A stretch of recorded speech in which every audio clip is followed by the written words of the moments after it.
எப்படி இருக்குங்க மணி? நல்லா இருக்குங்கய்யா. என் உடல் எடை எப்படி குறைச்சிருக்கு? ஆ, திரும்ப இது பயிற்சி, இந்த வேலைத்திறன் மகரிஷியோட உயிர் பயிற்சி இருக்குல்லங்க, அதுவும் பண்ணிட்டு இருக்கேங்கய்யா. ம், ம், ம். ம்,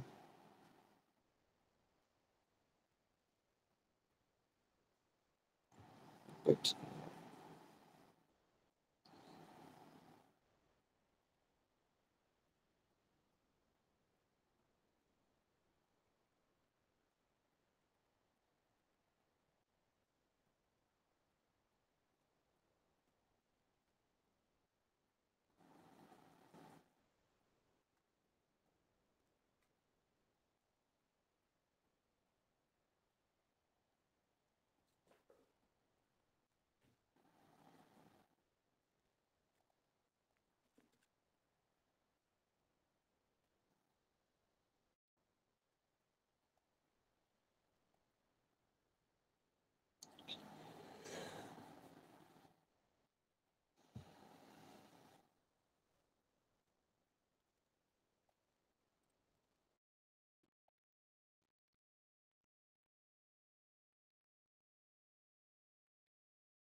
எப்பொருள் யார் யார் கேட்பினும் அப்பொருள் மேற்கொள் காண்பது.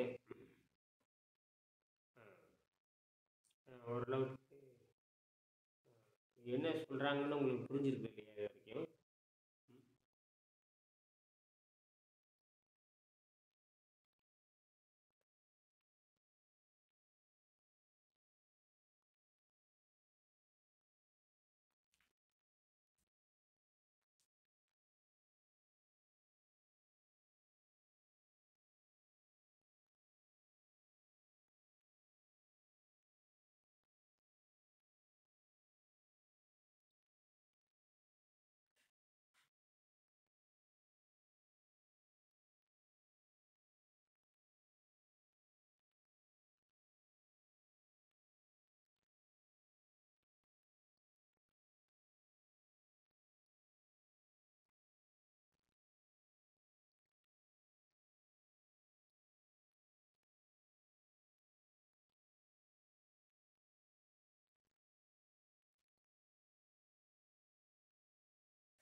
வணக்கம் ஐயா.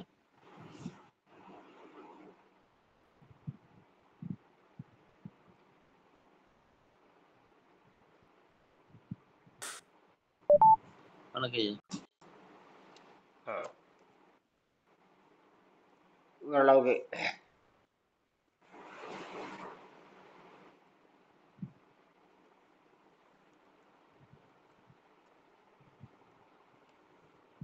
திருக்குறளில் 20 பக்கம் 352 பக்கத்துல, அதாவது நமக்கான எப்படி நமக்கான திருக்குறள் சிந்தனை நம்ம எப்படி வகுத்துக்கிறது. திருக்குறள் வந்து பெரிய ஒரு அற்புதமான வழிகாட்டுகின்ற நூல், காலத்தால் வென்று இருக்கிற நூல்.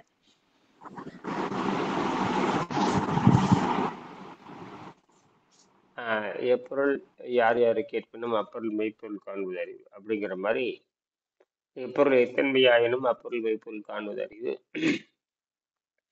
ஆராய்ச்சி பண்ணாமல் எது ஏற்றுக்கொள்ளாதே, ஆய்ந்து கொள்ளாது, இப்படி சொல்லிக்கிட்டே போலாம் திருக்குறள். அப்ப திருக்குறள் வந்து அப்படி வகைப்படுத்திருக்காரு, நெறிப்படுத்திருக்காரு வெங்கடேசன். திருக்குறளில் சில முக்கிய பகுதிகளும், திருக்குறளில் சில முக்கிய பகுதிகளின் சுருக்கமும், அதை ஒட்டிய சில சிந்தனைகளும் அப்படின்னு சொல்லியிருக்காரு. மனித வாழ்க்கையின் குறிக்கோள் தான் என்ன? மனித வாழ்க்கையினுடைய குறிக்கோள் என்ன? மனித வாழ்க்கையின் குறிக்கோள் என்ன? வையத்துள் வாழ்வாங்கு வாழ்பவன் வானோரையும் தெய்வத்தில் வைக்கப்படும். இதுதான் அதனுடைய குறிக்கோள். அது வாழ்வாங்கு வாழ்வனாக இருக்க வேண்டும். ஐயத்துள் வாழ்வாங்கு வாழ்பவன் வானோரையும் தெய்வத்தில் வைக்கப்படும். 152வது பக்கம். சரி, வாழ்வாங்கு வாழ்தல் எப்படி செய்வது? வாழ்வாங்கு வாழ்வதல் எப்படி செய்வது? தவம் செய்தல்னு பேரு. தவம் தவம் செய்தல் வாழ்தல். தவம் செய்வார் தம் கர்மம் செய்வார், அவம் செய்வார் ஆசைப்பட்டு. தவம் செய்கின்றவர்கள் தான் தன் வேலையை செய்வாங்க. தவம்னா பசித்தாகத்தை கட்டுப்படுத்துறது. இப்படிதான் அது அடிப்படை. மற்றவங்கெல்லாம் பாவச் செயல்களில் ஈடுபடுவார்கள். தவத்துக்கு எதிரானது அவம் வேறு. அவம் செய்வார் ஆசையின் காரணமாக. எல்லாத்துக்கும் ஆசைதான் காரணம், வேற ஒண்ணுமே இல்லை. ஒரு மிட்டாய் சாப்பிட்டோம்னா, ஒரு மிட்டாய் சாப்பிட்றோம், ரைட். வீடு மிட்டாய் சாப்பிட்றோம்னா ஆசைதான் காரணம், வேற ஒன்றும் இல்லை. அவ்வளவுதான், இதுக்கு வேற ஒன்றும் இல்லை. அந்த மிட்டாயோட சுவை பிடிச்சி போச்சு, திருப்பி திருப்பி திருப்பி அதுவே வாங்கி வாங்கி வாங்கி வாங்கி குழந்தைகள் திங்குது பாருங்க. அதான் இந்த குழந்தைக்கு ஆசை வந்துடும். ஆரோக்கியம் வர்றதில்லை. அந்த குழந்தை ஏன் திருப்பி திருப்பி திருப்பி திருப்பி அதே சாப்பிட்டு பல் இத்து போகுது, குடல் கெட்டு போகுது, சளி வந்துடுது, நோய் வந்து பல்வேறு துன்பப்படுதுன்னா அது காரணம் தான். அதுதான் அது, வேற ஒண்ணுமே இல்லை.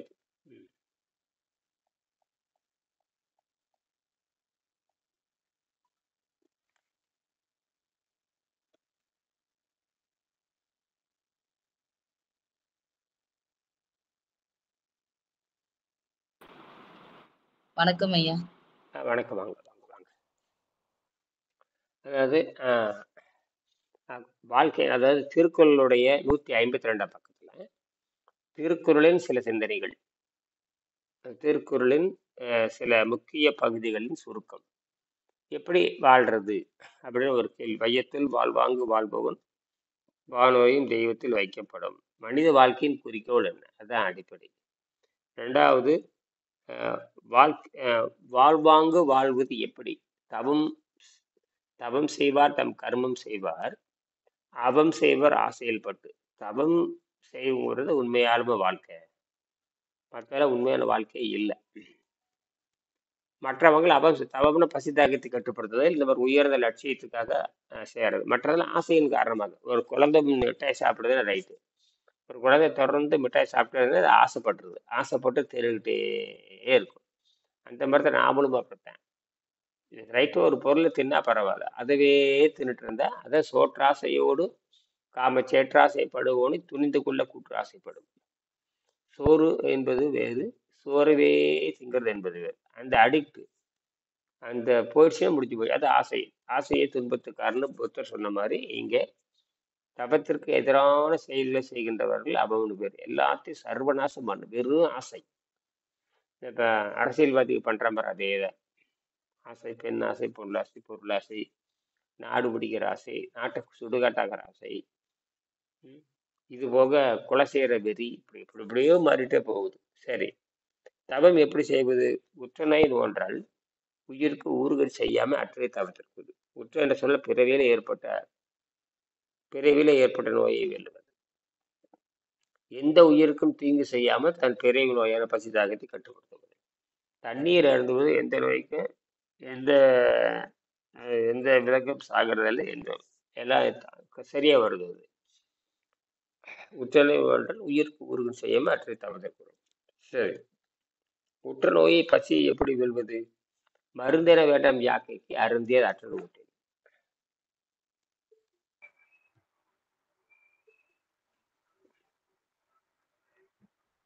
வணக்கம் வணக்கம். சரி, 152ஆம் பக்கம். அப்ப உற்ற நோய் என்று சொன்னாலே நமக்கு தெரிஞ்சு போச்சு.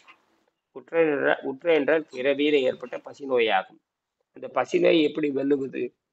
உற்றநோய் என்றால் உயிருக்கு முக்கியமானது அது. அதே படிச்சீங்கன்னா உங்களுக்கு எல்லாமே தெரிஞ்சு போயிடும். உற்றநோய் நோன்றால் உயிருக்கு ஊறுகன் செய்யாம அற்றை தாபத்திற்கு. சரி, உற்றநோயை எப்படி வெல்லுவது? உற்றநோய் என்று சொன்னால் பிறவியில ஏற்பட்ட நோய், இதுதான் உற்றநோயின் பேரு. இந்த பசி துன்பத்தை யாருமே சொல்றதில்லை. அதனாலதான் நம்ம யோக மன்றங்களை தோத்து போச்சு. நம்ம யோக மன்றங்கள் சரி ஆராய்ச்சி பண்ணல.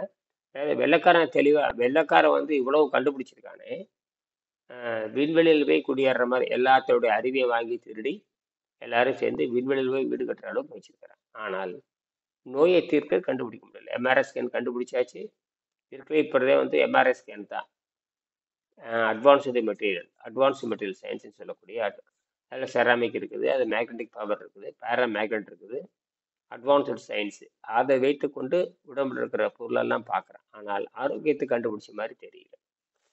அது வந்து உள்ளே இருக்கிற கருவிகள், உள்ளே இருக்கிற பொருளை பற்றி தான், பொருள் சிறுசாக இருக்கா பெருசாக இருக்கா அப்படின்னு தான் சொல்லுவானே தவிர பசி தாகத்தை தீர்ப்பதற்கான கருவி அது கிடையாது. ஒரு டிடெக்டர் தான், ஒரு மெட்டல் டிடெக்டர் தான். ஒரு மெட்டல் டிடெக்டர் என்ன பண்ணும்? உள்ளே இருக்கிற பொருளை கண்டுபிடித்து கொடுக்க முடியுமே தவிர அதை நோயை தீர்க்க முடியாது. அது பார்த்து சர் ராமன் கண்டுபிடிச்சது தான் அது. சர் ராமனுடைய கண்டுபிடிப்பில் உயர்ந்த, அதாவது டெவலப் ஆகி வளர்ச்சி அடைந்து கடைசியில் என்னவா மாறிடுச்சு, எம்ஆர்ஐஸ்கான மாறி இருக்குது. அவ்வளவுதான். சர் ராமனே உயிரோடு இருந்தாலும் கூட பசிக்கு தீர்வு சொல்ல முடியாது. பசிக்கு வந்து லென்ஸ் வச்சு பார்த்துட்டு இருக்க முடியாது. அப்போ இதுதான் எங்கே வந்து அறிவாளி வர்றாங்க? தமிழ் சித்தர்கள் தான் இங்கே டாப் சயின்ஸில் வர்றாங்க. எப்படி டார்வினை பற்றி நீங்கள் பேசுகிறீங்களோ, நீங்கள் சித்தர்களை பற்றி பேசி ஆகணும். மாட்டிக்கிட்டானுங்க எல்லாருமே. எல்லாம் டார்வினை பற்றி பேசுகிற நீங்கள் சித்தரை பற்றி படித்தாக வேண்டும். இனிமேல் சித்தர் யாருன்னு அவங்க படிச்சாகணும். மாட்டிக்கிட்டானுங்க, நல்லா வசமாக மாட்டிக்கிட்டானுங்க எல்லா வெள்ளைக்காரனும். டார்வின் சொல்கிறதே 190 பேர்த்துக்கு புரியறது இல்லை. இனி சித்தர்கள் சொல்கிறது மரண அடி தான் அது. அதனால் நம்ம விளங்கிக்கணும். எல்லாரும் இது வைத்தியர் ஆயிடணும். நீங்கள் ஒன்று முடிந்த அளவுக்கு எந்த அளவுக்கு வைத்தியர் ஆகுறீங்களோ அந்த அளவுக்கு வைத்தியம் பண்ணி அந்த இடத்துக்கு வைத்தியரும் ஆகி பிறகு வைத்தியம் சொல்கிற அளவுக்கு விவாதம் பண்ணுற அளவுக்கு உனக்கு அறிவு பெற்றவங்களா இருக்கணும். அதுக்கு தான் இவ்வளவு சிரமப்படுறோம். சரியா? நீங்கள் எல்லாரும் வைத்தியர் ஆக வேண்டும், பிறகு சொல்லித்தர வேண்டும், சொல்லி கொடுத்து பொருள் நீட்டி ஆக வேண்டும். அந்த இலக்கு நோக்கி போகணும். சரி, உடலுக்கு நோயேன் வருகிறது. உடலுக்கு ஏன் ஒரு நோய் வருது? மருந்தென வேண்டாம், அதாவது மருந்தென வேண்டாம் யாக்கைக்கு அருந்தியது அற்றது. அருந்துவதும் பின் அற்றபோது தண்ணீரை மட்டும் குடிக்கும். தண்ணீர் அருந்துகின்ற பொழுதுதான் உள்ளுக்கு நோய் அற்று போகிறது. ஐயா எந்த பேஜுங்க ஐயா? 152. சரிங்க. 152. சரி. மருந்தென வேண்டாம் யாக்கைக்கு அருந்தியது அற்றது போச்சு. அருந்தியது அற்றது நீர். சரி, உடலுக்கு நோய் ஏன் ஏற்படுகிறது? உடலுக்கு எப்படி நோய் வருகிறது? மிகனும் குறையனும் நோய் செய்யும் நூலோர் வழிமுதலாய் எண்ணிய 3. அதாவது ஜீரநீர்கள் சுரந்தாலே அவை நோய் செய்யும். ஜீரநீர் சுரந்தா நோய் செய்யணும்னு அர்த்தம். நீங்கள் வாழைப்பழம் வச்சா கூட நீர் சுரக்கும். வாழைப்பழம் வச்சா கூட நன்கு சுத்தமானதுக்கு அப்புறம் எதை வச்சாலும் வாயில நீர் சுரக்கும். அப்புறம் நீங்கள் அதை சுத்தப்படுத்தணும். அதனால இந்த ஜீரநீர் சுரந்தாலே மரண நிச்சயம். நான் அடிக்கடி சொல்லியிருக்கிறேன். ஜீரநீர் சுரந்தாலே மரண நிச்சயம். ஜீரநீர் சுரந்தாலே மரண நிச்சயம் உங்களுக்கு அடிக்கடி நான் சொல்லியிருக்கேன். சரியா?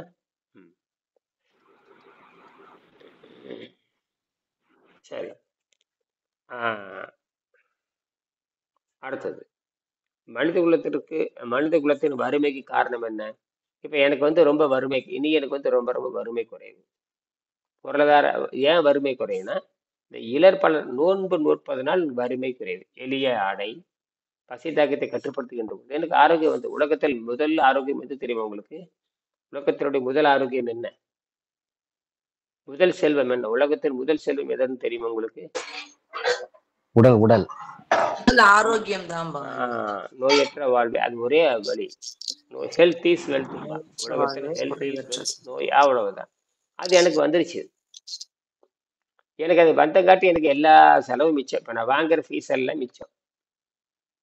வருஷத்துக்கு 10 பேர் வந்து எனக்கு 20 லட்சம் ஆச்சு. ஒன்றும் கவலைப்படாமே இருப்பேன். அதெல்லாம் வந்துடும் இனிமேல். வருஷத்துக்கு 10 பேர் வைத்தியம் பார்த்தா ஒரு ஆளுக்கு 2 லட்சம் ரூபாய் ஃபீஸ். 10 பேர்த்துக்கு வைத்தியம் பார்த்தா 20 லட்சம் ஆச்சு. உலகத்தை நான் தான் பணக்காரன் ஆயிடும். ஜாலியாக இருக்கலாம். எங்கே வெளிநாடும் போகலாம், அமெரிக்கா போகலாம், லண்டனும் போகலாம். அந்த அளவுக்கு வந்துடும். இன்னும் வெளிநாட்டுக்காரனுக்கு வைத்தியம் பார்க்க ஆரம்பிச்சுன்னா அவ்வளவுதான். இப்போ டேக்ஸ் கட்டுறவன் நான் தான் முதலாளாக மாறிடுவேன். அதெல்லாம் வரத்தான் போகுது. அதுக்கு முன்னாடி நீங்கள் முந்திக்கிங்க. நீங்கள் முந்தி முறையாக கற்றுக்கிட்டீங்கன்னா நீங்கள் வெளிநாட்டு மாணவர்களுக்கு சொல்லிக் கொடுக்கலாம். ஏன்னா வெளிநாட்டு எல்லாம் நோயாளிகள், நோய் பிண்டங்கள் அத்தனை பேர். சுனிதா வில்லியம்ஸ்லேருந்து வில் போர்லேருந்து விண்வெளி வீரர்கள் வரைக்கும் அத்தனை பேரும் அழுகி போன முண்டங்கள் தான். ஏன்னா பரிணாமத்தில் தோற்று போனவர்கள். இதில் தோற்று போனவங்க நாம் பரிணாமத்தில் ஜெயிக்கிறோம். இங்கதான் விஷயமே. யார் ஒருவன் பசி தாக்கத்தை அடக்கி இருக்கிறானோ, இப்போ இவங்கெல்லாம் பார்த்தீங்கன்னா இப்போ புதுசாக 2 பேர் சேர்ந்துருக்காங்க.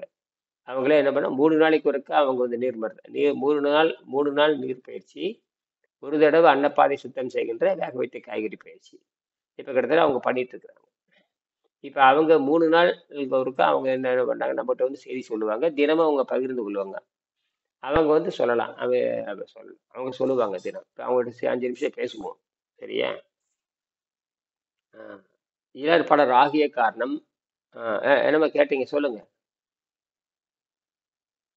ராஜகுமார், நீங்களா கேட்டீங்க? ஒன்றும் இல்லையா? சரி. நான் பேசுறது தெளிவா இருக்கா எல்லாத்துக்கு?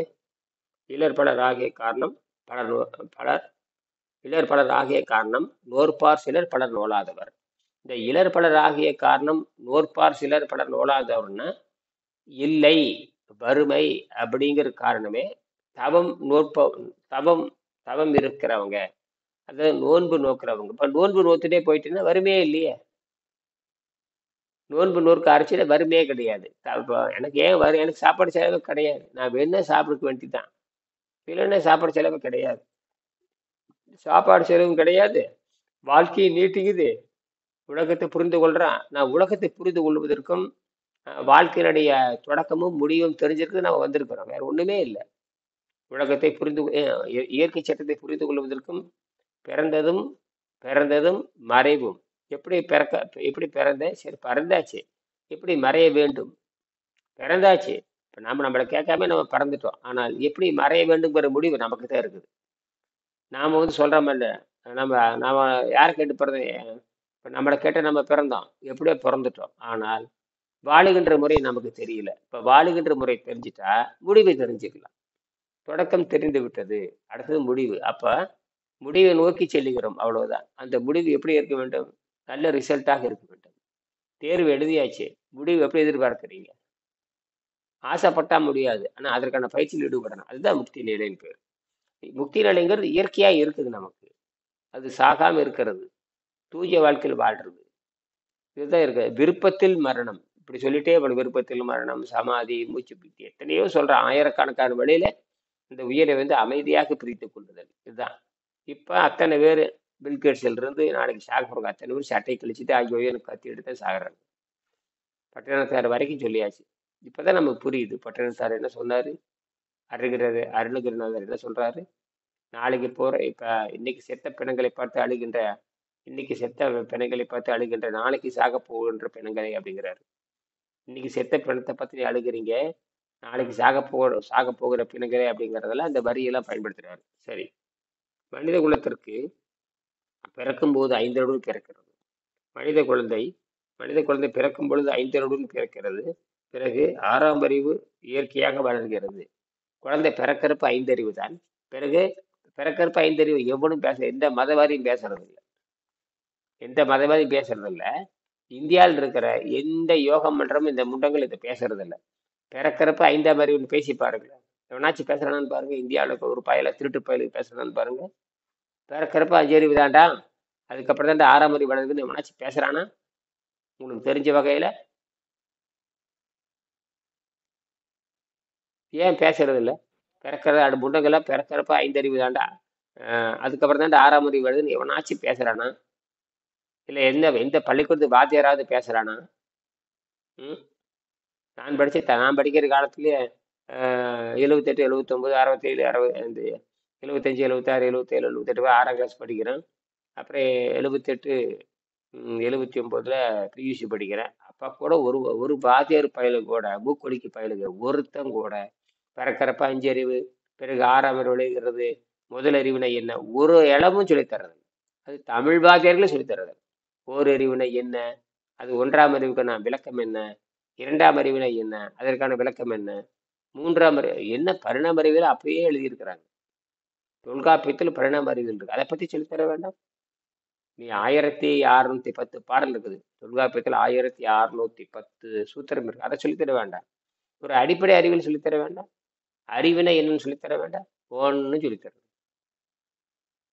அப்புறம் என்னதான் சொல்றேன், இங்க ஒரு தொடக்கமே சொல்லித்தர்றது இல்லை.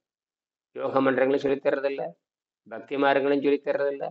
இந்த இங்கிலீஷ் பரதேசி இருக்கான் பாருங்க, வெள்ளைக்கார முண்டங்கள், அந்த வெள்ளைக்கார முண்டங்களும் சொல்லித்தர்றதில்லை. எதுவுமே சொல்லித்தரும் நம்ம முழுங்கனாகவே வளைக்கிட்டு போயிட்டாங்க. கரெக்டாக வெள்ளைக்காரன் அறிவாளி, வெள்ளைக்காரன் புடுங்கினான் கத்த கத்துறான ஒரு இளவும் சொல்லி தராம நாட்டை சுடுகாடாக்கிட்டு போய் இதை இழிநிலைக்கு ஆக்கி விட்டுட்டு போனதை மிச்சம் அது. சரியா? எதுக்கடா ஆங்கிலம் படிக்கிறோம்னா வெள்ளைக்கார முண்டங்களுக்கு அடிமை வேலை செய்யறதுக்கு தான் ஆங்கிலம் படிக்கிறேன். அவனை பராமரிக்கிறது, அவனை பராமரிக்கிறதுக்காக. நான் எதுக்கடா பராமரிக்கிறேன்னா நாயை காவல் காக்கிறதுக்கு, அதுக்கு தான் நம்மளை நாயா மாத்திட்டு போயிட்டேன். அதுக்கு ஆங்கிலம் படிக்க சொல்லிவிட்டு போயிட்டேன். சரி, ஏன் ஆங்கிலம் சொல்லி தரேன்னு கேட்டிங்கன்னா அவனுக்கு அடிமையாக இருக்கத்தான். ஏன் ஹிந்தி படிக்க சொல்லணும்னா அவனுக்கு அடிமையாக இருக்கத்தான். எல்லாம் நம்மளை அடிமையாக்கிறதுக்காக தான் படிக்க சொல்றான். அறிவு தெளிவு பெறுவதற்கும் ஆரோக்கியம் பெறுவதற்கும் படிச்சே விடுதலை வரணும். ஒரு குழந்தை அவங்க அம்மாட்ட இயற்கை, ஒரு குழந்தை அவங்க அம்மாட்ட இருந்து சொல்லி தருது, அவங்க அம்மாட்ட இருந்து கத்துக்குது. ஒரு குழந்தைக்கு தாய், ஒரு குழந்தைக்கு ஆசிரியர் அவங்க அம்மா தான். அப்ப அம்மா தான் ஒரு குழந்தைக்கு பேச கற்றுக் கொடுக்குறாங்க. அப்ப அது விடுதலையை நோக்கி அந்த அம்மா பேச கற்றுக்கொள்வது அது விடுதலை. தாய்மொழி கல்வி, தாய்மொழி கொள்கையில் சிந்திக்கிறான், தாய்மொழி கல்விகள் பிரச்சனைக்கு தீர்வு காணுகிறான், தாய்மொழி அவனுக்கு விடுதலை தெரிகிறது. இதுதான் அவசியம்.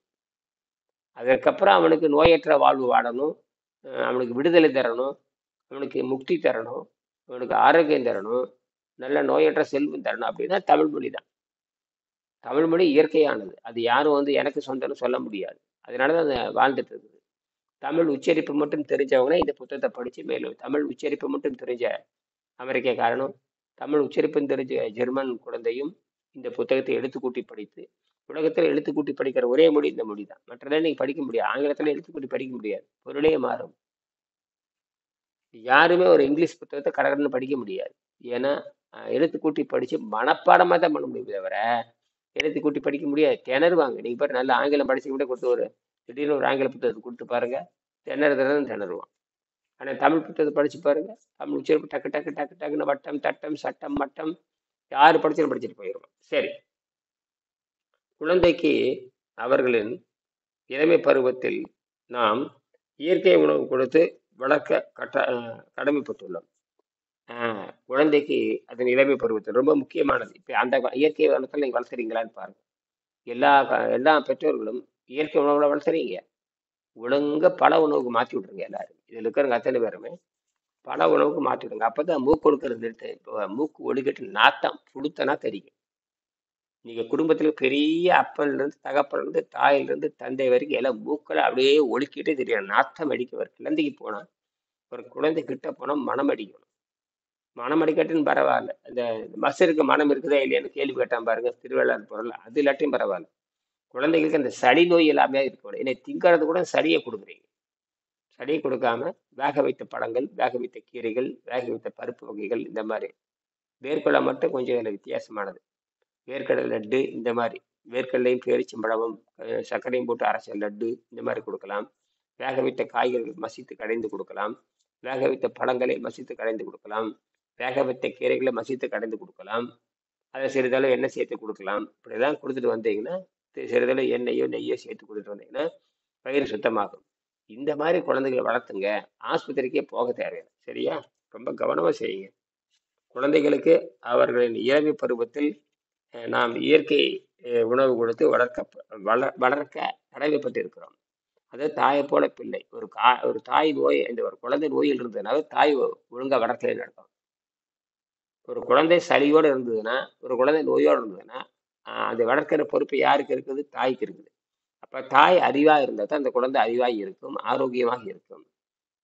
தாய் நோயாளியா இருந்ததுன்னா குழந்தை நோயாளியாக இருக்கும். இப்ப எல்லா தாய்களுக்கும் அந்த மூளையே இல்லையா? இந்த தாய் கேக்குலயே வளர்த்த ஆரம்பிக்குது, ஐஸ்கிரீம்லயே வளர்த்துது, கேக்ல வளர்க்குது, கார்ன்ஃபிளாஸ்க்ல வளர்க்குது,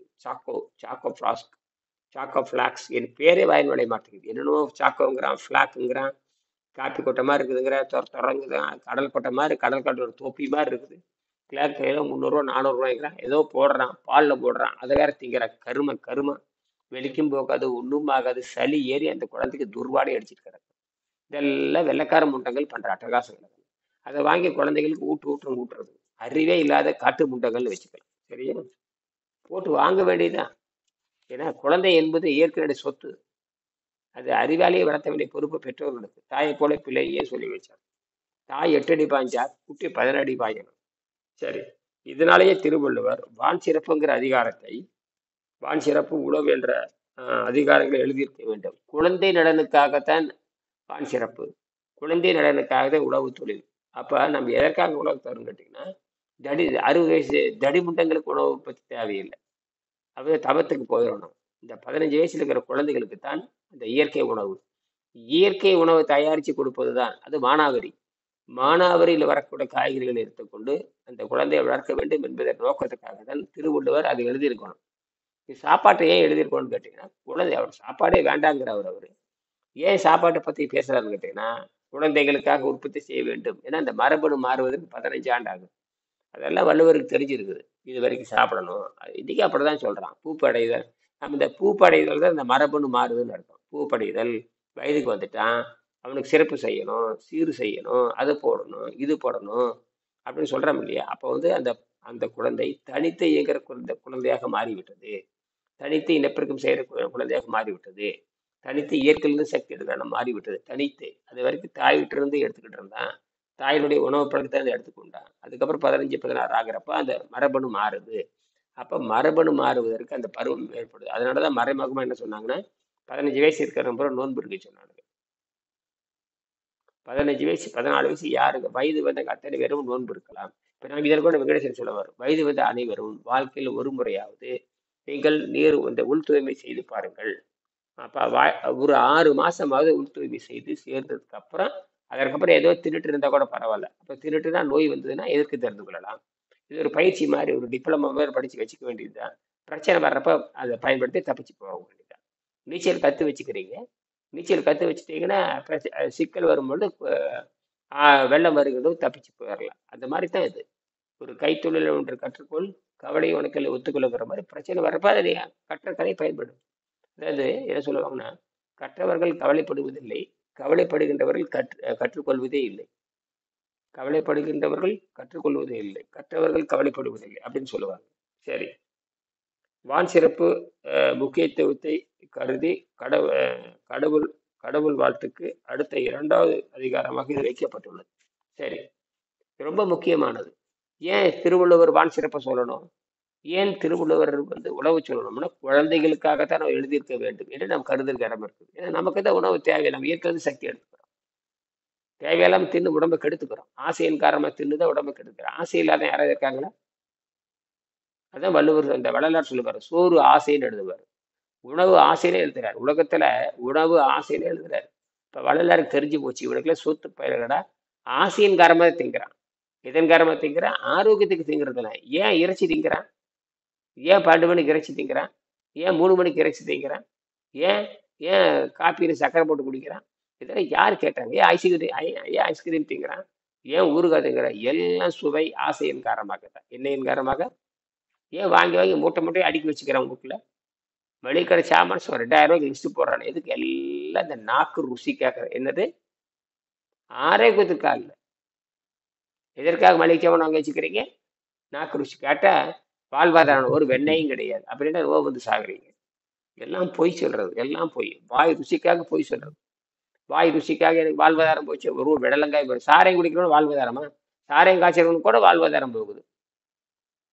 சரி, வான் சிறப்பு முதலைய வான் சிறப்பு முக்கியத்துவத்தை கருதி கடவுள் வாழ்த்துக்கு அடுத்தபடியாக பாருங்க, வான் சிறப்புங்கிறது உலகத்திலே வந்து இந்த நீதி நூல்ல 2வது பகுதியில் வான் சிறப்பை பத்தி சொல்லப்படுது. மற்ற எந்த நூல் நீதி நூல்னு கிடையாது. தண்ணியை பத்தியோ வான் சிறப்பை பத்தி எதுவுமே சொல்றது. இங்கதான் வான் சிறப்பை சொல்றாரு. அதாவது விசிம்பின் துளி வீழில் அல்லாமல் தாங்க பசிமல் தலை காண்பது. வானத்திலிருந்து துளி விழிலினா பூமியில பச்சை புல்லு கூட பார்க்க முடியாதுங்கிறாரு.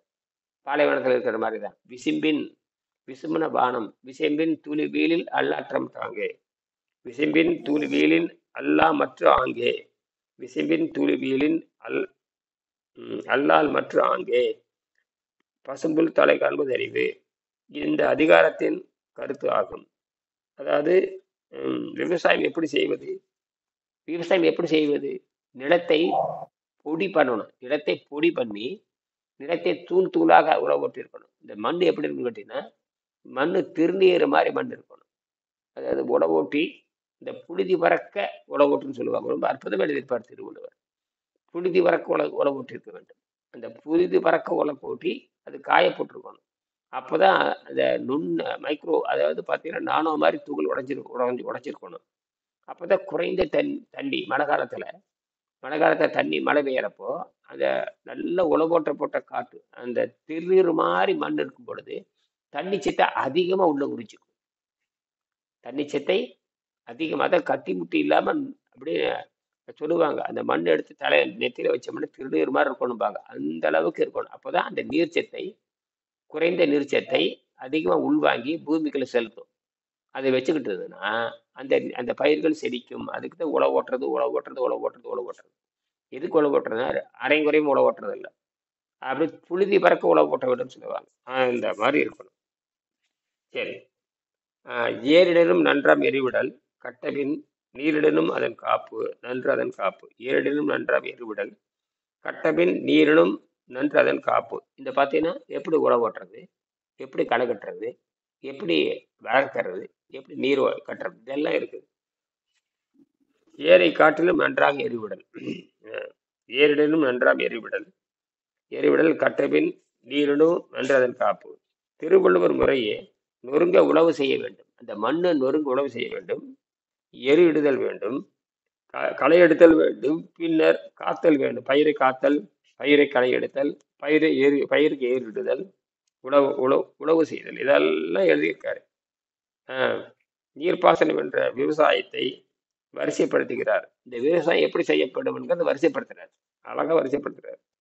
பெய்த மழையை தேக்கி நிலத்தில் இருக்க வைக்கும் சக்தி நன்றாக உழப்பட்ட வயலில் மட்டுமே உண்டு. புழுதி பறக்க ஓட்டப்பட்டிருக்க வேண்டும். இப்ப நன்றாக உழவு செய்யப்பட்ட நல்லா புரிஞ்சுக்கணும். அது ஆழ உழுதல்பாங்க.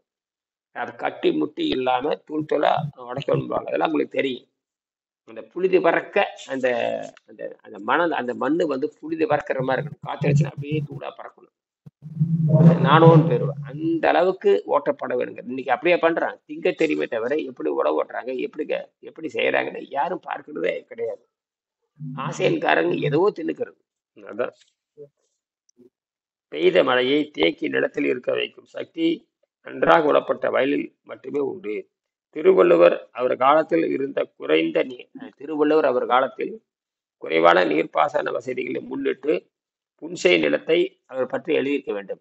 திருவள்ளுவர் காலத்தில் இன்னைக்கு வந்து பார்த்தீங்கன்னா ஆயக்கட்டு பாசனம், மோட்டாரு, பம்பு செட்டு இப்படி வச்சுட்டு மோட்டார் நீரை மின்சாரத்தை வச்சு நீரை பாய்ச்சறது, பன்னீர் கடைசியில் நட்டமா போறது, இப்படித்தான் போகுது. எப்பவுமே வந்து செயற்கை விவசாயம் பண்ணி நட்டம் தான் வரும். இயற்கை விவசாயங்கிறது மானாவரி தான். இந்த மானாவரியில வர்றதை வச்சு நீ விவசாயம் பண்ணீங்கன்னா உனக்கு லாபம் கிடைக்கும். அதாவது உங்களுக்கு உழைப்பு ரொம்ப முக்கியம். அதிகமா உழைச்சிங்கன்னா ஒன்றும் பண்ணாது. அந்த காட்டை திருத்துவதை உங்க வேலையை தவிர மற்றெல்லாம் தானா வளரக்கூடியது. இதை செய்ய விட்டு போட்டு பயிரை காப்பாற்றுற மருந்து அடிக்கிறது, தண்ணி கட்டுறது, கண்டபடி காட்டு வேலை செய்யறது, இதெல்லாம் கடைசி நட்டத்தை கொண்டே விடும். ஒரு நாளும் விவசாயி பணக்காரன் ஆக முடியாது.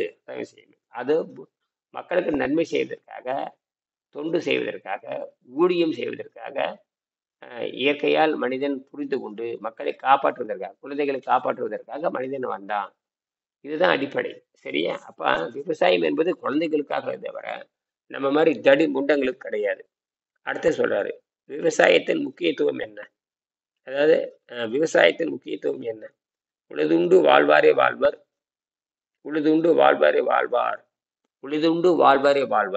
மற்றெல்லாம் தொழுதுண்டு பின் செல்பவர்.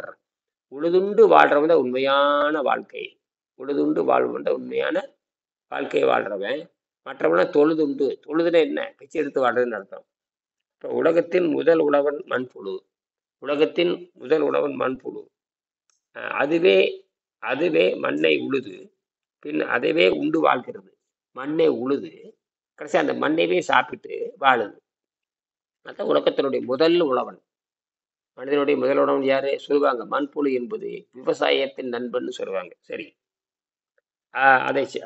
அதை கொல்லக்கூடிய செயற்கை உரங்களோ பூச்சி கொல்லும் மருந்துகளோ விலக்கி வைக்கப்பட வேண்டும். நீங்க மருந்து அடிச்சுன்னா அவ்வளவுதான். மருந்து கொடிய விஷத்தை போட்டீங்கன்னா, நச்சு உரங்களை போடுறது, கொடிய விஷங்களை அடிப்பது, யார் செத்து போயிடுறாங்க? மண்புழுவே செத்து போயிடுறாங்க. மண்புழுவே செத்து போச்சுன்னா அந்த மண்ணு மரடா போச்சுன்னு அர்த்தம். அப்ப விவசாயம் எங்க செழிக்கும்? ஒன்றும் செழிக்காது. சரி. ஆஹ் சமீபத்தில் இப்ப பாத்தீங்கன்னா சமீபத்தில் ஒரு வானொலியில் நடந்த நிகழ்ச்சி, முயல்களுக்கு இந்த காய்கறி கழிவுகளை முயல் முயல் உங்களுக்கு தெரியும், காட்டு முயல், பண்ணை முயல், வளர்ப்பு முயல் தெரியும். அதற்கு இந்த மருந்தடிக்கப்பட்ட கீரைகள், முட்டைக்கோஸ் கீரை இந்த மாதிரி கொடுக்கும் பொழுது அந்த மருந்தினுடைய வீரியம் தாங்காம முயல்கள் இறந்து விடுகின்றன கால்நடை மருத்துவம் சொல்லுகிறது. முயல் வளர்ப்போர் சொல்றாங்க. அப்ப இதுக்கு என்ன அர்த்தம்னு கேட்டீங்கன்னா, அந்த கொடிய விஷயத்தை சீரணம் பண்ற அளவுக்கு விலங்குகளுக்கு, எந்த ஒரு விஷயத்தையும் சீரணம் பண்ற அளவுக்கு உங்களுக்கு விலங்குகளுக்கு சக்தி இருக்குது. ஆனால் விலங்குகளே அந்த காய்கள் இருக்கிற விஷத்தை நீக்க முடியாம இறந்து போகுது. விலங்குகளே வந்து அந்த விஷத்தை தாக்கு பிடிக்க முடியலன்னா நம்மளே ஏமாத்துறோம். அதான் புது புது படுபயங்கரமான நோய்கள் வர்றது காரணமே. புது படுபயங்கரமான நோய்கள் வர காரணம். இப்ப காட்டுமிராண்டிகள், சீனா காட்டுமிராண்டிகள் பார்த்தீங்களா? அவன் தான் நோய் உற்பத்தியுடைய பண்டமே அதுதான். உலகத்துல நாகரீகங்கிறான்.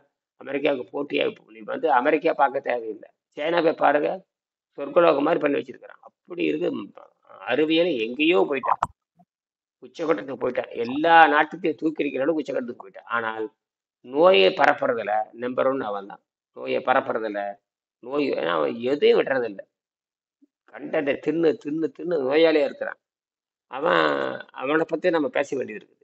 அப்ப நாகரிகத்துல முன்னேறி இருந்தாலும் கூட இப்ப ஆரோக்கியத்துல எங்க போயிட்டான், பின்னோக்கி போயிட்டான். அதான் விஷயமே. சரி.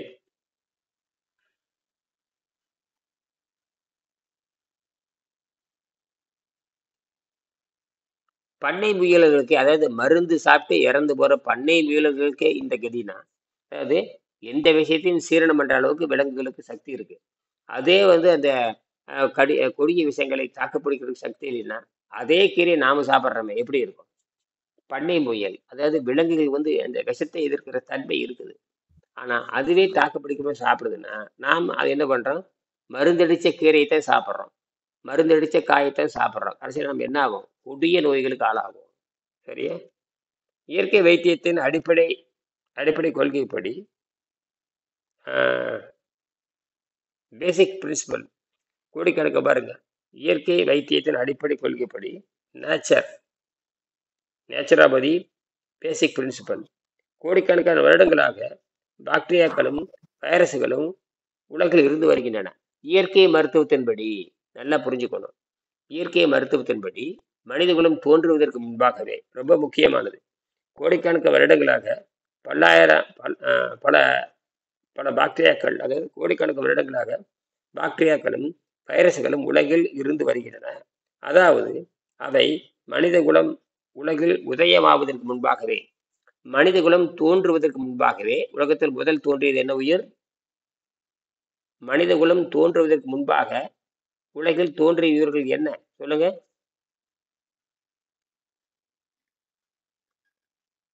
அருணா? சரி சரி சரி, அதான் அந்த ஒரு செல் உயிரினம், பாக்டீரியான்னு சொல்லலாம், என்ன வேணா சொல்லலாம், வைரஸ் சொல்லலாம், பாக்டீரியான்னு சொல்லலாம், சிங்கிள் செல் ஆர்கானிசம், ஒற்றை செல், எப்படி வேணா சொல்லலாம். அந்த புரியறதான் அந்த இதெல்லாம் நம்ம புரிஞ்ச அடிப்படை செய்திகள். இதெல்லாம் தெரிஞ்சாதான் நீங்க வைத்தியம் பார்க்கணும். சும்மா வைத்தியம் பார்க்கறது ஒன்றும் கிடையாது. தண்ணீரும் கீரையும் சாப்பிட்டே வந்தீங்கன்னா 150 நாள் நோயெல்லாம் நீங்கிரும். ஆனா இந்த விளக்கம் சொல்றேன் பாருங்க, மரணடி அடிக்கணும். எவனை கேட்டாலும் ஓங்கி அடிக்கணும் மண்டையில. இதுதான் இந்த முதல்ல எங்க பிறந்த, எப்படி பிறந்த, ஆரம்பம் என்ன, இயற்கையில இதெல்லாம் தெரிஞ்சிருக்கணும். இயற்கை வைத்தியத்தை விட மனிதன் எங்கிருந்து பிறந்தான், எப்படி பிறந்தான், எத்தனை கோடி ஆண்டா பிறந்தான், பிறக்கிறப்ப என்னவா பிறந்தான், ரெண்டாவது என்னவா மாறினான், இதெல்லாம் அந்த வைத்தியனுக்கு தெரியணும். அது மட்டும் இல்லை, யோக மன்றத்துக்கு தெரியணும். அது மட்டும் என்ன, பக்தி மார்க்கங்களுக்கும் தெரியணும், கர்ம மாத்திரைக்கும் தெரியணும். தெரியல மட்டும் சொல்லக்கூடாது. தெரியலன்னா நீ வராத. நீ கேட்ட கேள்விக்கு சொல்லித்தரணும் பதில். இல்லைன்னா போய் தேடி. இப்போ எனக்கு ஒரு கேள்வி நீங்கள் கேள்வி கேட்டீங்கன்னா தெரியலன்னு சொல்லக்கூடாது, நான் நாளைக்கு சொல்கிறேன்னு சொல்லணும். இந்த நாளைக்கு சொல்கிறேன்னு சொல்ல முடியாது தெரியுமா? நான் தேடி கண்டுபிடிக்கணும். தேடி கண்டுபிடிச்சி மாணவன் கேட்ட கேள்விக்கு ஆசிரியர் சொல்லியே பதில் சொல்லணும். தெரியலன்னு தப்பிச்சு போக வேலையில் இருக்க முடியாது. அதனால நான் தினம் படிச்சுட்டு தான் இருக்கேன். இப்போ ஃபோட்டான் வரைக்கும் வந்தாச்சு. கடைசியில் ஃபோட்டானுங்கிறது எனர்ஜி, அவ்வளவுதான். எனர்ஜிக்கு மேலே ஒன்றும் கிடையாது. அதைத்தான் கேட்குறாங்க, என்னங்க பட்டினி இருந்தால் சாக மாட்டானா? அட புடலங்காய் ஒன்றும் ஆக போகிறது இல்லை. சக்தி எங்கே இருந்து வரும்? சக்தி நைட்ரஜன் புரோட்டீனாக மாறுது. நைட்ரஜன் எங்கே இருந்து? சூரிய சக்தி எடுத்துக்குதுங்கிறான். இப்போ சூரியன்லேருந்து சக்தி வருதுங்கிறான், சூரியன்லேருந்து நைட்ரஜன் இந்த வைட்டமின் டி வருதுங்கிறான் அப்படின்னு தாவரமா மாறிட்டேன்னு சொல்லு நீ. தாவரம் தான் அது பண்ணும். இப்பதான் சொல்றானுங்க தாவரமா மாறிட்டு இருக்குதுங்கிறான். தாவரம் மனிதன் உண்ணுங்கிறான். இப்ப சொல்லிடுவான் ஒளியா உடம்பு ஒளியால் இயங்குதுங்கிறான். போட்டான் இயங்குதுங்கிறான். போட்டான் எங்கிருந்து வருது? சூரியன்லேருந்து வருது. சூரியன் வந்து போட்டான் என்ன வருது? அந்த போட்டானுங்கிறது ஆங்கிலத்துல ஒளின்னு பேரு, ஒளி துகள்னு பேரு. போட்டான் போட்டான் போட்டான்ங்கிறது ஒளின்னு அர்த்தம். போட்டா எடுக்கிறான்னா ஒளியை பிடிக்கிறான்னு அர்த்தம். அதான் ஒளியை பிடித்தல்னு பேரு. ஒளியை பிடிச்சி உள்ள பதிவு பண்ணிக்கிறது. இப்போ என்ன பண்ணிட்டானுங்கன்னா இப்போ ஒளியை பிடிச்சி பதிவு பண்றான். இப்போ ஒளியை வந்து பனிக்கட்டியா மாட்டிட்டானுங்க. இப்போ கண்டுபிடிச்சிருக்கானுங்க. இப்போ ஆச்சரியமான வேலை. இப்பதான் கண்டுபிடிச்சிருக்கான். ஒரு 15 நாளைக்கு முன்னாடி இத்தாலிக்காரன் கண்டுபிடிச்சிருக்கான். ஒளியிலே குளிர்ச்சி ஆக்கிட்டானுங்க. மிகப்பெரிய சாதனை. -275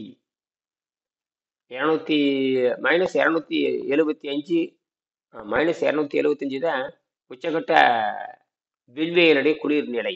இப்போ கிட்டத்தட்ட பார்த்தீங்கன்னா -273 கொண்டு போயிருக்கானுங்க. போய் அந்த ஒளியவே வந்து என்ன ஆயிட்டானு உரைய வச்சுட்டானுங்க. பெரிய சாதனை படிச்சிருக்கானுங்க. நாளையுமே அதுக்கு ஏதாவது கிடைச்சா கிடைக்கும். அதை வச்சு என்ன பண்ணலாம் அப்படிங்கிறது தான். அப்போ அந்த உரையை வச்சிட்டோம்னா ஒளி அப்படியே வந்துகிட்டே இருக்கு. அந்த உரையை வைக்கிறது தக்க வைக்கிறது தான் பெரிய பெரிய பெரிய பிரச்சனை. அது ரூம் டெம்பரேச்சரில் குளிர்ச்சியானா பரவாயில்ல. அறை வெப்பநிலையில் வந்து அப்படி பனிக்கட்டியாக இருந்ததுன்னா கூட பரவாயில்ல. ஒரு தடவை குளிர்ச்சி ஆயிட்டோம்னா அப்புறம் அறை வெப்பநிலையிலேயே அந்த குளிர்ச்சி இருக்குதுன்னா எத்தனையோ சாதனை பண்ணிடுவாங்க. நீ அதை பராமரிக்கிறதுக்கு என்னன்னு நினைக்கிறேன். அதுதான் மின்சாரம் கண்டுபிடிக்கணும். அதான் விஷயமே. சரி, பரிணாம சித்தாந்தத்தின்படி ஒரு ஜீவராசி தன் எதிர்ப்பு சக்தியை ஏதாவது ஒரு காரணத்தை இழக்க நேரிடும் பொழுது பாருங்க, இதுல பாருங்க, மனிதகுலம் இது ரொம்ப முக்கியமானது. இது ரொம்ப முக்கியமா தெரிஞ்சு வச்சுக்கணும். மனிதகுலம் தோன்றுவதற்கு முன்பாகவே எல்லா கிருமிகளும் தோன்றிவிட்டன. அது நமக்கு தெரியுது. வைரஸ், பாக்டீரியா எல்லாம் தோன்றிடுச்சு. அதுக்கப்புறம் என்னது பாருங்க, அந்த வைரஸ் பாக்டீரியா எங்க இருக்குதுன்னு கேட்டீங்கன்னா எல்லா இடத்துல நீக்கமர இடத்துல இருக்கும். அது என்ன ஆகுது? பரிணாம சித்தாந்தத்தின்படி நல்லா இங்கதான் புரிஞ்சுக்கணும். பரிணாம சித்தாந்தத்தின்படி ஒரு ஜீவராசி ஒரு உயிர் தன் எதிர்ப்பு சக்தியை, அதாவது இம்யூனிட்டி பவர்.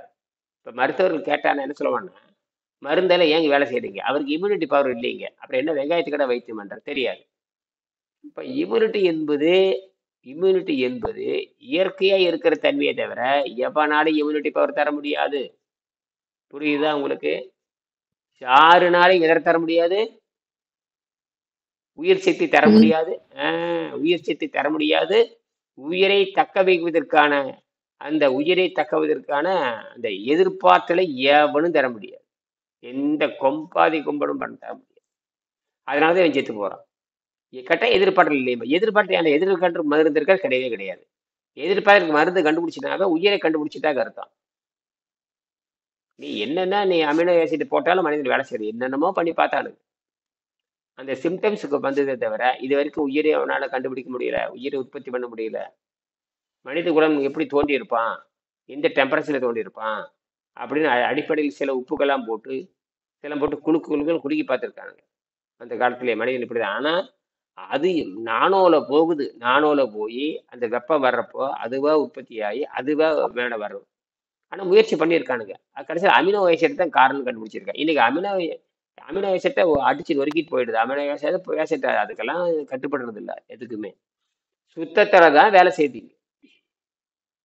கெட்ட அமினோ ஆசிட் இருக்கும்பா, எதை கேட்டாலும் அமினோ ஆசிட் அதில் குறைஞ்சி வச்சும்பா. இதில் அமினோ ஆசிட் இருக்குதும்பா, அதில் எந்தெந்த உணவுப் பொருளை கண்டுபிடிக்கிறானோ, எந்தெந்த உணவுப் பொருளை செய்யறானோ அதுல பூரா அந்த அமினோ ஆசிட் இருக்குதும்பா. ஒன்றும் நடக்காது. அப்படியே நோய் வருது. கெட்ட எல்லாம் சத்துங்கிறான். எல்லா இளவும் திங்கிறான். இப்போ டிவியில் வரக்கூடிய எல்லா இளவையும் தின்னாச்சு. யாருக்காவது ஆரோக்கியம் குறைஞ்சிருக்குதா? சக்கரை நோய் வந்தவங்க அந்த டிவியில் இருக்கிற விளம்பரத்தை பார்க்குறான், அதையும் வாங்கி குடிக்கிறான். நார்ச்சத்துள்ள ஹார்லிக்ஸுங்கிறான். இது வரைக்கும் வெறும் பொடி தான் சொல்லிட்டு இருந்தான். இப்போ நார்ச்சத்து கலந்து ஹார்லிக்ஸுங்கிறான். அப்புறம் நார்ச்சத்து கலந்து பிஸ்கட்டுங்கிறான். இப்போ அது வேற வந்துருச்சு. இப்போ இது ஃபைபர் பிஸ்கட்டுங்கிறான், ஃபைபர் ஹார்லிக்ஸுங்கிறான், ஃபைபர் பூஸ்ட்டுங்கிறான். இது வரைக்கும் ஃபைபர் பற்றி பேசாதவனு ஃபைபர். அப்போ நார் பொருள் சேர்த்தனா தான் ஏதோ நடக்குதுறான்னு அவனுக்கு தெரியுது. என்ன தெரியுது அவனுக்கு? நார் பொருள் எப்படியாவது உள்ள சேர்த்தணுங்கிறான். ஏப்ப நார் பொருள் சேர்த்து கொடுக்கணும்? ஏன் புத்தி வருது? 150 வருஷத்துக்கு அப்புறம் புத்தி வருது. போகும். ஹார்லிக்ஸினுடைய உற்பத்தி வந்து ஹார்லிக்ஸ் வெள்ளக்காரன் கண்டுபிடிச்சது. அது சோள மாவு அவன் தான் கண்டுபிடிச்சான். சோள மாவு கொழுப்பு ஏதோ போட்டு கலந்து, சாக்லேட் பவுடர்லாம் கலந்து, இல்லை கொக்கோ கலந்து ஒரு செயற்கை மனம் ஊட்டி அதுல பால்ல வேற போட்டு குடிக்க அடங்க அப்ப செருப்பாலடியவனு பெருசா வாயில் குடிச்சா பத்தாது. அது பால்ல போட்டு குடிக்கிறது. அதுக்கு வேற செலவு பண்ணி தண்டம் பண்ணி எல்லாம் தண்டம் பண்றதுக்கே கொடுத்துருக்கான். அப்ப இன்னும் பால் இன்னும் ஆரோக்கியமா இருக்கு.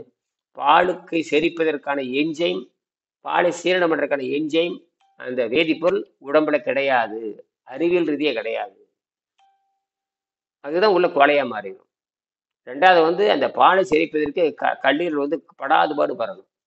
பாலை செரிப்பதற்கு கல்லீரல் படாதுபாடு வரணும். அதை தீர்க்க முடியாதனால அது கோடையா மாறி பாருங்க. பால் குடிக்கிற குழந்தை, தாய்ப்பால் குடிக்கிற குழந்தை விட்டுருங்க, இந்த மாட்டுப்பால் குடிக்கிற குழந்தை எல்லாத்துக்கும் அந்த மூக்கோட சளி ஒழுகிட்டே இருக்கு. நாத்தம் அடிக்கும், கபிச்சு நாத்தம் அடிக்கும், மூக்குல ஒழுகிட்டே இருக்கும். இந்த பால் யார் யார் குடிக்கிறானோ அவங்களுக்கு பூரா மூட்டு வலி இருக்கும். இந்த பூசாரிகளுக்கு பூரா அந்த ஏன் முண்டி நடக்கான்னு பாருங்க. கோயில் பூசாரி பாருங்க, வயிறு வண்ணாந்தாலி மாதிரி இருக்கும். எவனாச்சும் நேரம் நடக்கிறான்னு பாருங்க. பார்த்துருக்கீங்களா? கோயில் பூசாரி எல்லாம் பார்த்துருக்கிறீங்களா?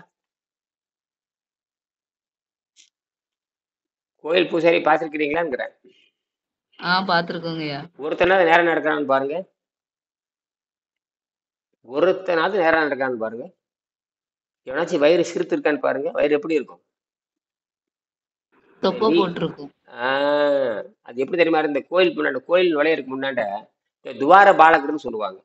துவார பாலகர், துவார பாலகின்பாங்க, நீலகண்டிம்பாங்க. அந்த வயிறு பார்த்தீங்கன்னா பயங்கர மலையளவு இருக்கும், தூண் தூணா இருக்கும், மூஞ்சியெல்லாம் பயங்கரமா இருக்கும், தூணா இருக்கும். அந்த மாதிரி கோயில் சில மாதிரி இருக்கிறது போய் துவார பாலகர் மாதிரி மாறிட்டாங்க. இவனுக்கே அடிப்படை தப்பு. கோயில் சிலை அவனு தான் கழுவுறன்னு பண்றானுங்க. அந்த இடுப்பு மாதிரி சிறுத்து இருக்கும், செப்பு திருமணிம்பா. இந்த இடுப்பு சிறுத்து அப்படி புல்லு மாதிரி உடம்பு இருக்கும். அது அறி உடல்னு பேரு, இளைத்த உடல்னு பேரு, கட்டுப்பாட்டில் இருக்கிற உடம்புன்னு பேரு. உணவு கட்டுப்பாட்டுல, ஆசையின் கட்டுப்பாட்டுல உடம்பு இழைச்சிருந்தாங்க அவன் கட்டுப்பாட்டுல இருக்கான்னு அர்த்தம். சக்கரை நோய் வந்து இழைக்கிற கூடாது.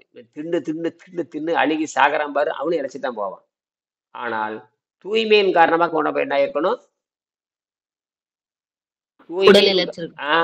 அந்த இழைக்கிறத இப்ப நம்ம செய்ய போறோம். வேற ஒண்ணும் இல்லை. இந்த இழைக்கிறதுக்குன்றதை பயப்படுறானுங்க எல்லாருமே. நிறைய பேரு இப்ப எங்கிட்ட வந்து அவங்க அம்மா வீட்டுக்காரிக்கு தெரிஞ்சு போச்சுங்க, எங்க அப்பாவுக்கு தெரிஞ்சு போச்சுங்க, எங்க மாமனுக்கு தெரிஞ்சு போச்சுங்க, உங்க மச்சானுக்கு தெரிஞ்சு போய் அட முண்டங்களை உங்க உடம்பு இழைக்குதுன்னு சொல்லுங்க. உடம்பு தூய்மை செய்கின்ற உடம்பு இழைச்சு ஒரு இடத்துல நின்று போயிடும். நான் அந்த உடம்பு இது வரைக்கும் தின்னு கெடுத்திருக்கிறேன், இப்ப தின்னு கெட்டு உணவு பழக்கத்தை மாத்திருக்கீங்கன்னு சொல்லணும். இந்த மாதிரி தின்னு கெட்டதை நாம என்னைக்காவது விளக்குறோமா? பல்லு விளக்குறோமா? எதுக்குடா பல்லு விளக்குறேன்னு கேட்கணும். அப்ப பல்லு விளக்குற மாதிரி நான் குடல் விளக்கிட்டு இருக்கிறேன்னு சொல்லணும். நீங்களே எடுத்து சிம்பிள் தான். எதுக்குடா பல்லு விளக்குன்னு கேட்கணும். உடம்பு கெட்டு போச்சுரா, அதன் அடையாளம் தானே பல்லு விளக்குறீங்க. அறிவாளியா இருந்தா பல்லு விளக்கூடாதுங்க. அறிவாளியா இருந்தா சுத்தமா இருக்கணும். எதுக்கு பல்லு விளக்கணும்? இப்ப முட்டாளதான் பல்லு விளக்குவான். எந்த விளங்காது பல்லு விளக்குதான்னு பாருங்க. அது சுத்தமா இருக்குது. எப்ப குழந்தை பல்லு விளக்குது? சாதாரண உணவை தின்று, சாதாரண உணவை அவங்க அம்மா ஊட்டி விட்டுறா. எங்க தொடங்குது? அவங்க அம்மா ஊட்டி விட்டுறாள். அவதானே அவங்க அம்மா தானே கொலைகாரியா மாறுறா. யாரு மாறுறாங்க? இதெல்லாம் யாருக்கு குழந்தைய யமன்? யாரு குழந்தையோட யமன்? அவங்க அம்மா தான். குழந்தை புத்திசாலியா இருக்கிறது காரணம் அவங்க அம்மா தான். குழந்தை அறிவாளியா இருக்கிறது காரணம் அவங்க அம்மா தான். குழந்தை ஆரோக்கியம் இருக்காரு அவங்க அம்மா தான். அப்ப அம்மாவுக்கு எப்படி இருக்கணும்? இயற்கையை பற்றி தெரிஞ்சிருக்க வேண்டும். இந்த அம்மாவாவது இயற்கை ஒண்ணு ஊட்டுறாங்கன்னு பாருங்க. ஒருத்தரும் ஊட்டுறது இல்லை. எல்லாம் அந்த கன்றாவி உணவு வாங்கி, லஸ்ஸாவை வாங்கி ஊட்டுறது, மேக்கியை வாங்கி ஊட்டுறது. எது எது வெளிக்கு போகாதோ அதை தான் வாங்கி ஊட்டுவீங்க. எது எது வெளிக்கு போகாதோ அதை தான் வாங்கி ஊட்டுறாங்க. அப்புறம் அந்த குழந்தை வெளிக்கே போறதில்லை. வெளிக்கே போகலின்னா அந்த குழந்தை எப்படி ஆரோக்கியமா இருக்கும்? நாற்றம் கிட்ட போனா நாத்தம் அடிக்கும். அந்த மாதிரி ஒரு பூவை பார்த்தா அழகா குழந்தை மாதிரி இருக்குதுங்கிறான். அந்த பூவை பார்த்தா அவ்வளவு மணக்குதுங்கிறான். இப்போ இந்த குழந்தைகிட்ட போனா அந்த வாடை அடிக்க வேண்டாம், தூய்மையான அந்த தன்மை இருக்க வேண்டாமா? அது என்னோட குழந்தையா இருந்தா தானே, யார் குழந்தையா இருந்தா தானே. சரி, இதோட முடிச்சுக்கலாம். இதோட முடிச்சுக்க போறேன். பரிணாம சித்தாந்தத்தின்படி ஒரு ஜீவராசியை தன் எதிர்ப்பு சக்தியை இழக்கும் பொழுது, ஏதாவது ஒரு காரணத்தால் இழக்கும் பொழுது, அதாவது ஜீவராசி ஏன் சாகுதுன்னா, இப்ப நாம ஏன் சாகுறோம்னா நமக்கு எதிர்பார்த்தலை இழந்துடுறோம். எதிர்காலத்தை இழக்கிறப்ப என்ன ஆகுதுன்னு கேட்டீங்கன்னா, எதிர்பார்த்தலை இழந்துட்டோம்னா உள்ள இருக்கிற ஜீவராசி இருக்கிற இந்த கிருமிகள், இந்த வைரஸ் பல கோடி ஆண்டை நம்மளோட உடம்புலையே தொத்திட்டு வருது. இந்த இந்த கிருமிகள் எப்படி வந்தது? பல கோடி ஆண்டாக வாழையடி வாழையாக பூந்து பூந்து பூந்து வருது. இப்ப சொல்றானுங்க, ஆமா மனித உடல் இருக்கிற ஜீன்கள் வந்து மண்புழு இருக்கிற மண்புழு இருக்கிற ஜீன்களோடு ஒத்து போகுதுங்கிறான். மண்புழு தோன்றி அது இருக்கு 40 கோடி 50 கோடி ஆண்டாச்சு. நாம இப்ப இருக்கிறோம், நம்ம புதுசா வந்திருக்கிறோம். நம்ம உடம்புல இருக்கிற ஜீன்களும் மண்புழு இருக்கிற ஜீன்களும் ஒத்து போகுது. அது மட்டும் இல்ல, எந்த கிருமி எடுத்து பார்த்தாலும், ஒரு தாவரத்தை எடுத்து பார்த்தாலும் மனித ஜீனோட ஒத்து போகும். இந்த மனித ஜீவனை வந்து எடுத்து ஆராய்ச்சி பண்ணி பார்த்தீங்கன்னா எல்லா ஜீவராசிலையும் அந்த மரபணு இருக்கும். அதுதான் புல்லாகி பூடாகி பல்வுருவமாகி மனிதனாய் தேவராய் கணங்களாய் எல்லா பிறவியும் பிறந்து பிறந்து பிறந்து பிறந்து இழைத்தேன் அப்படிங்கிறாரு. கரெக்டா அடிச்சிட்டாரு, ஒரே பாயிண்ட் அடிச்சிட்டாரு மணிவாசகர். இப்பதான் சொல்றானுங்க, ஆமா மனித ஜீன்கள் வந்து எல்லா உயிர்களும் இருக்குங்கிறா. இப்ப கடைசியில 2024 நோபல் பரிசு கொடுத்தானுங்க, அந்த மருத்துவத்துக்கு நோபல் பரிசு. மண்புழு ஆராய்ச்சி பண்ணானுங்க, இந்த டிஎன்ஏ ஆராய்ச்சி பண்ணானுங்க. டிஎன்ஏ ஒன்று இருக்கு இல்லையா, எதை கேட்டாலும் டிஎன்ஏ பானுங்க. அந்த டிஎன்ஏனுடைய மரபணுல மனிதன டிஎன்ஏ இருக்கிற சில கூறுகள் வந்து அந்த மண்புழுவில் இருக்கிற கூறுகளோடு ஒத்து போகுதுங்கிற. இப்ப சொல்றானுங்க, அட மண்புழு மட்டுமல்ல மரமண்டை எல்லாத்துலயும் அந்த கூறு இருக்கும். இப்ப சொல்றானுங்க மண்புழு இருக்கிற ஜீன்களும் மனித ஜீன்களும் ஒத்து போகுதுங்கிறீங்க. இப்ப தெரிஞ்சு போச்சா? ஏன்டா மண்புழு, இப்ப அது மண்புழு ஆராய்ச்சி பண்ணி கண்டுபிடிக்க போறீங்க. அப்ப வாழ்க்கையில முன்னேறாதது, செத்து போனது, முன்னேற்றம் அடைய மண்புழு ஆராய்ச்சி பண்ணி மனிதன் எப்படி கண்டுபிடிக்க போறீங்க? அந்த மரபணு கூறு இருக்கலாம், ஆனால் மனிதன் என்பவன் வேறு, விலங்கிலிருந்து மாறுபட்டவன் என்று கூறி நிறைவு செய்கிறேன்.